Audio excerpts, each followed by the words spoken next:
Hola jugadors i jugadores, benvinguts al canal. Avui us portem Flamecraft. Flamecraft és un joc de 1 a 5 jugadors, de partides d'aproximadament 1 hora i de partida 10 anys. És un joc que l'autor és en Manny Vega i l'artista és la Sandarabtank.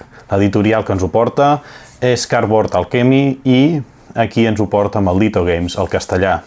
Els jugadors visitaran les diferents botigues que hi ha al llarg d'un poblat, una ciutat, i el que faran és activar i visitar els diferents dracs que hi treballen per beneficiar-se de les seves habilitats, encanteris, treballs que fan cap als seus clients. S'ha de tenir en compte que el joc que presentarem aquí té els components de l'edició Deluxe, per tant, pot haver-hi canvis en l'edició bàsica d'aquest joc. Dit això, us ensenyarem com preparar la partida, com jugar. Els dracs artesans són petits artífecs creatius que exhalen flames especialitzades amb les que creen una àmplia varietat d'espectaculars productes i de gran utilitat. Són molt buscats per als comerciants que esperen atraure i deleitar els clients amb les seves creaflames. Tu ets un guardaflames, expert en l'art de conservar els dracs. Assignar-los als seus llocs ideals per llançar encantaments per iniciar-los a crear coses meravelloses. La teva reputació pujarà a mesura que ajudis els dracs i comerciants. El guardaflames amb la major reputació serà conegut com el mestre de les flames. Per la preparació de la partida despleguem l'estora de la ciutat al centre de la taula. Col·loquem 6 botigues inicials que corresponen a les que tenen aquest símbol, boca amunt en aquestes ubicacions. Assignem un drac artesà inicial que coincideixi amb la mateixa icona de botiga i el posem a la posició més a l'esquerra. Creem una reserva de fitxes de producte, apilem totes les monedes a la font i a continuació preparem la baralla de botigues, agafant de forma aleatòria una botiga d'un dels 6 tipus de producte i la resta de botigues que no corresponen a cap producte, formem una pila i en robem 4 aleatòriament. Les 6 botigues de producte i les 4 botigues d'altres icones formaran la baralla de botigues en joc. Remenem la baralla resultant i la col·loquem al costat del tauler general. La resta de botigues no s'utilitzaran durant la partida. Seguidament, preparem la baralla dels dracs artesans. En partida a menys de 4 jugadors, retirem dracs de la pila. A 2 jugadors, 12 dracs fora, i a 3 jugadors, 6 dracs fora. Col·loquem la baralla de cartes a l'espai al costat de la font.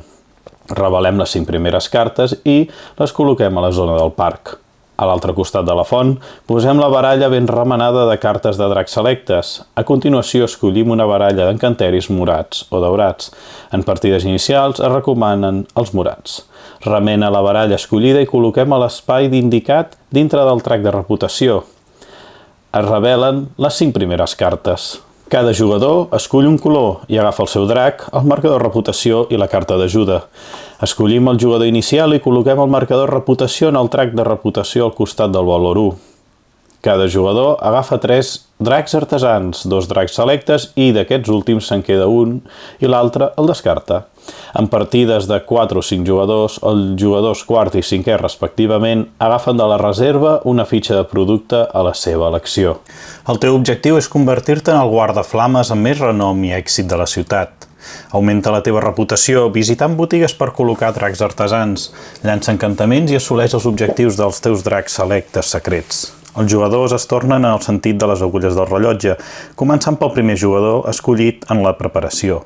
En el torn de cada jugador s'han de traslladar a una nova botiga i després decidir si recullen productes o hi llencen un encantament. El joc continua fins que s'esgoten les baralles de dracs, artesans o d'encantaments. Al final de la partida, el jugador que hagi avançat més en el trac de reputació és declarat el guanyador.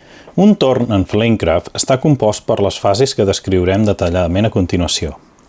La primera fase consisteix en visitar una botiga. A l'inici del torn, el jugador escull una botiga de la ciutat i mou el seu drac del seu color a aquella carta. Sempre es té que escollir una botiga diferent de la que s'ha visitat en l'últim torn. Per moure't una botiga que ja hi hagi altres jugadors, el jugador actiu ha de donar un producte a la seva elecció o una moneda de la reserva personal a cada un d'ells. Si el jugador actiu no té suficients recursos, no pot visitar la botiga i ha d'escollir-ne una altra. La segona fase és la fase d'acció. Els jugadors tenen que escollir una de les accions disponibles, recol·lectant una botiga o encantar una botiga.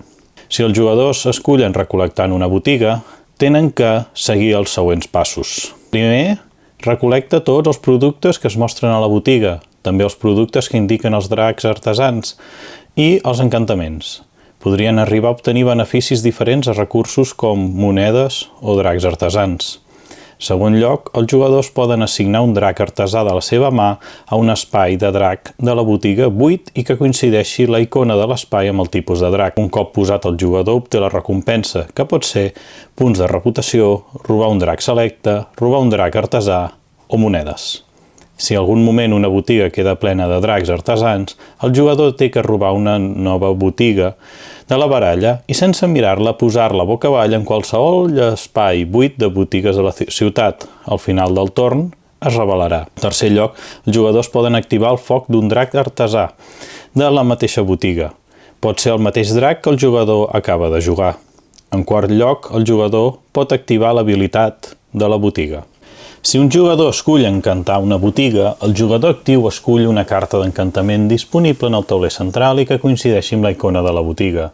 Llavors el jugador llança l'encantament pagant els productes indicats en la carta. Les monedes poden ser utilitzades com a comodí, sempre que la carta no digui el contrari. Un cop pagat el cost, els jugadors obtenen les recompenses de la carta i la col·loca sobre de la botiga indicant un producte addicional. A continuació, el jugador actiu pot activar el poder del foc de tots els dracs de la botiga en l'ordre que ell prefereixi. S'ha de tenir en compte que les botigues de dracs i monedes no es poden tirar encanteris. Cada botiga té un límit d'encanteris de 3 i les botigues de recurs comodí es poden llançar qualsevol tipus d'encanteri. Quan un jugador ha acabat de realitzar totes les accions, procedeix a finalitzar el torn, comprovant si hi ha botigues cap per avall i les posa cap per amunt. Comprova el seu límit de dracs artesans a la mà. Si un jugador en té més de 8, ha de descartar fins quedar-se'n en 8. També revisa la seva reserva de recursos. Si el jugador en té més de 7 recursos d'un sol tipus, ha de descartar-ne fins quedar-se amb aquest nombre. Finalment, el jugador ha de reposar el par de dracs artesans i encantaments fins que hi hagi 5 respectivament. És necessari explicar com funcionen els dracs selectes. Els jugadors poden adquirir els que vulguin sense límit. Cada drac selecte té un objectiu concret que permet als jugadors obtenir punts de reputació. Distingim dos tipus de dracs selectes. Els dracs solars només poden donar punts durant la partida. Si el jugador compleix els requisits del drac, el jugador actiu pot jugar el drac selecte en qualsevol moment del torn i obtenir les seves recompenses. S'ha de tenir en compte que els dracs solars no puntuen al final de la partida. I llavors tenim els dracs lunars, que aquests puntuen al final de la partida segons el seu objectiu. Una vegada es robi o es reveli l'última carta de la baralla de dracs artesans o d'encantaments, s'activa al final de partida. El jugador realitza en un torn més inclòs el jugador que ha provocat al final de la partida i es procedeix a la puntuació final. Els jugadors puntuen un punt de reputació per cada moneda restant i els jugadors també puntuen els seus dracs selectes lunars segons el seu objectiu. Doncs fins aquí Flamecraft. Flamecraft és un joc que aparenta ser molt bonic, familiar, però té molta més xitxa del que sembla. Un joc que recomano a tothom, jo l'he gaudit molt, espero seguir-lo gaudint moltes més partides. I si us ha agradat el vídeo, doneu-li like, doneu-li a la subscripció, a la campaneta, que això ajuda molt. Moltíssimes gràcies i fins la propera. Adeu!